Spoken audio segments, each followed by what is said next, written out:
بات یہ ہے کہ ایک تو ختم نبوت کا عقیدہ جیسا کہ میں نے آپ کے سامنے کھولا ہے، اس کی اگر غلط تشریح کی جائے اور یہ کہا جائے کہ رسول اللہ تو قرآن تو فرماتا ہے اس کے بعد کوئی نبی نہیں، رسول اللہ فرماتے ہیں لا نبی آبادی، اس کے بعد نئی نبوت کا سلسلہ شروع کر بیٹھے ایک آدمی، تو مسلمان کہاں سے رہے گا؟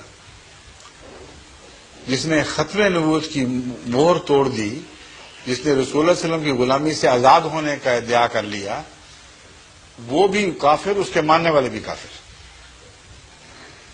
اور ایک بات جو نہیں بتاتے وہ میں آپ کو بتا دیتا ہوں، اس میں یہ بھی کافر ہو جائیں گے، وہ یہ کہ یہ خود مانتے ہیں کہ مسیح آئے گا اور مہدی بھی آئے گا، اور یہ بھی مانتے ہیں کہ مسیح لازماً نبی اللہ ہوگا۔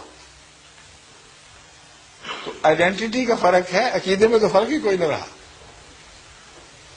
سارے یہ علماء تسلیم کرتے ہیں، آپ ان سے پوچھ کے دیکھ لیں کہ مسیح آئے گا تو نبی اللہ ہوگا کہ نہیں؟ کہ ہوگا۔ امام مہدی خدا مقرر کرے گا کہ نہیں؟ کہتے ہیں خود کرے گا۔ اگر آپ خدا امام مہدی کا انکار کر دیں گے تو مسلمان رہیں گے؟ سوال ہی نہیں پیدا ہوتا۔ وہی بات جب ہم کہتے ہیں تو ہم کافر، یہ کیوں نہیں ہوتے کافر سے؟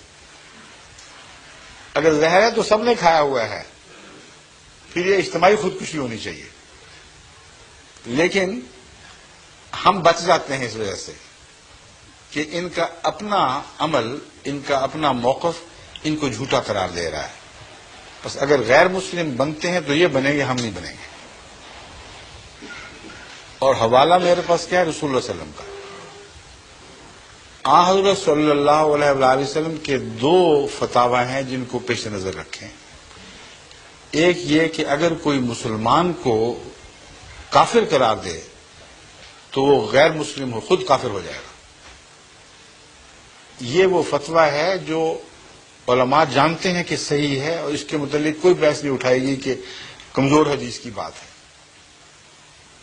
اور حضرت مسیح موعود علیہ السلام نے ان کو کافر کہنے سے پہلے 12 سال تک مسلسل صبر کیا ان کے فتووں پر، اور یہ حدیثیں یاد کرائیں۔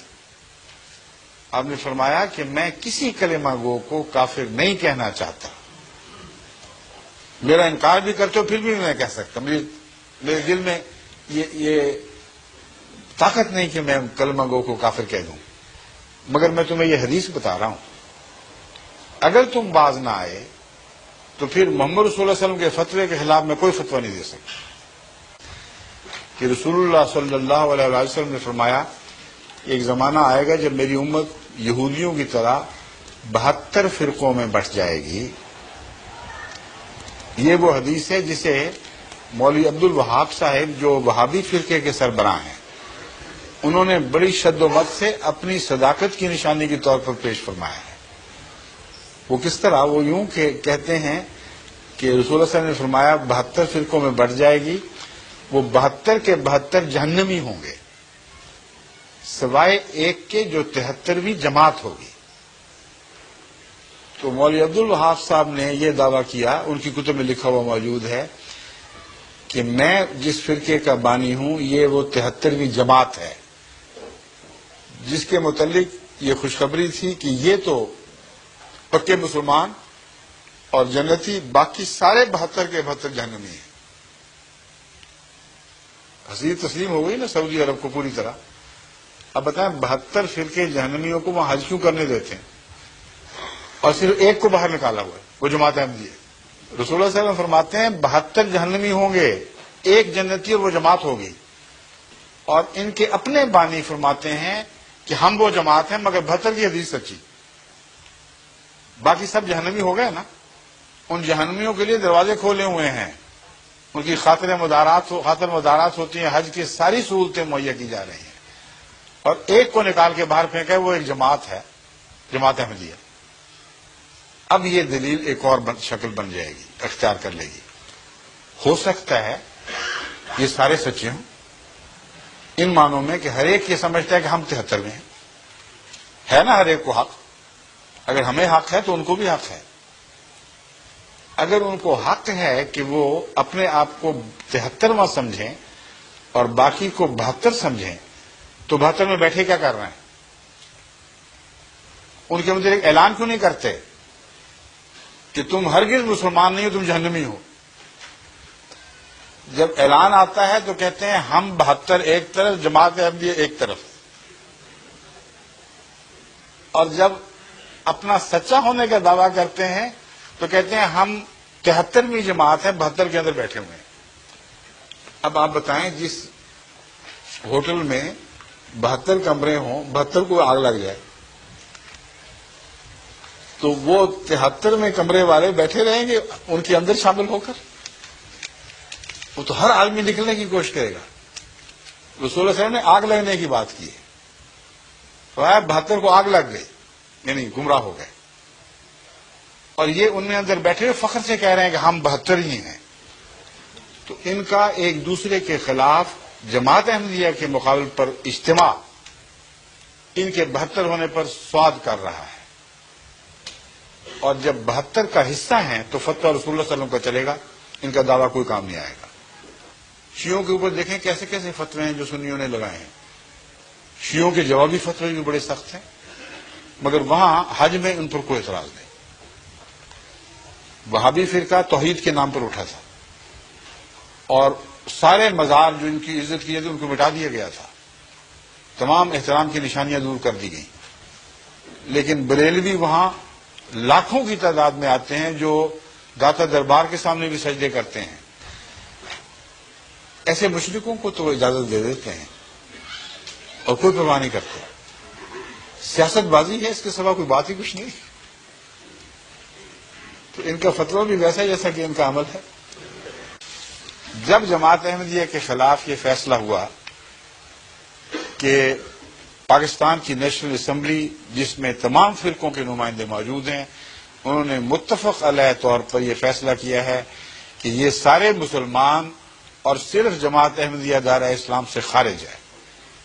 اس فیصلے کا اعلان نوائے وقت لاہور 16 اکتوبر 1974 کو ان الفاظ میں کیا گیا: قادیانی مسئلے کا حل اور چند دلچسپ حقائق۔ اسلامی تاریخ میں اس قدر پورے طور پر کسی اہم مسئلے پر کبھی اجماع نہیں ہوا۔ اس فیصلے کی ایک خاص اہمیت یہ ہے کہ اس پر اجماع امت بالکل صحیح طور پر ہوا۔ اسلام کی ساری تاریخ میں اس قدر پورے طور پر کسی اہم مسئلے پر کبھی اجماع امت نہیں ہوا۔ اجماع امت میں ملک کے سب بڑے سے بڑے علماء دین اور حاملان شرع متین کے علاوہ تمام سیاسی لیڈر اور ہر گروپ کے سیاسی رہنما کما کو متفق ہوئے، اور صوفیاء کرام اور عارفین باللہ برگزیدگان نے تصوف و طریقت کو بھی پورا اتفاق ہوا۔ قادیانی فرقے کو چھوڑ کر جو بھی 72 فرقے مسلمان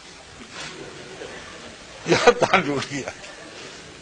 اس کے لیے ہنسی آتی ہے دیکھ کے، اتنی بڑی بڑی بنیادیں ایسے دعوے بنائے تمام علماء شرع متین اور صوفیاء بزرگ و کرام، قادیانی فرقے کو چھوڑ کر جو بھی 72 فرقے مسلمانوں کے بتائے جاتے ہیں، سب کے سب اس مسئلہ کے حل پر متفق اور خوش ہیں۔ اب بتائیں اپنا 72 ہونا مان گیا کہ نہیں؟ 72 ہونا مان گئے، فتویٰ اپنا لگائیں گے یہ محمد رسول اللہ کا فتویٰ چلے گا؟ اب بتاؤ، انہوں نے 72 ہونا تسلیم کر لیا، ہم بھی مان گئے، مگر فتویٰ 72 پر صرف رسول اللہ صلی اللہ علیہ وسلم کا چلے گا۔ اسی لیے اس فیصلے سے پہلے اس کا حوالہ دے کر اس وقت کے ہمارے امام حضرت خلیفۃ المسیح ثالث نے نیشنل اسمبلی میں بیٹھ کر ان کو مطلب کیا تھا کہ دیکھو، تم نے خدا کے نام پر یہ حکومت لی ہے، محمد رسول اللہ صلی اللہ علیہ وسلم کے کلمہ پڑھ کے یہ حکومت لی ہے، تم اجتماعی طور پر حضور اکرم کے فیصلے کے خلاف بغاوت نہ کرو۔ تمہیں یہ تو حق ہے کہ تم میں سے ہر فرقہ یہ کہے کہ ہم جماعت ہیں، باقی 72 ہیں، مگر یہ حق نہیں ہے کہ اپنے آپ کو 72 بھی کہو اور جنتی بھی قرار دو۔ یہ وارننگ سن کر پھر یہ اعلان ہوا ہے۔ اب آپ فیصلہ فرما لیں خود ہی۔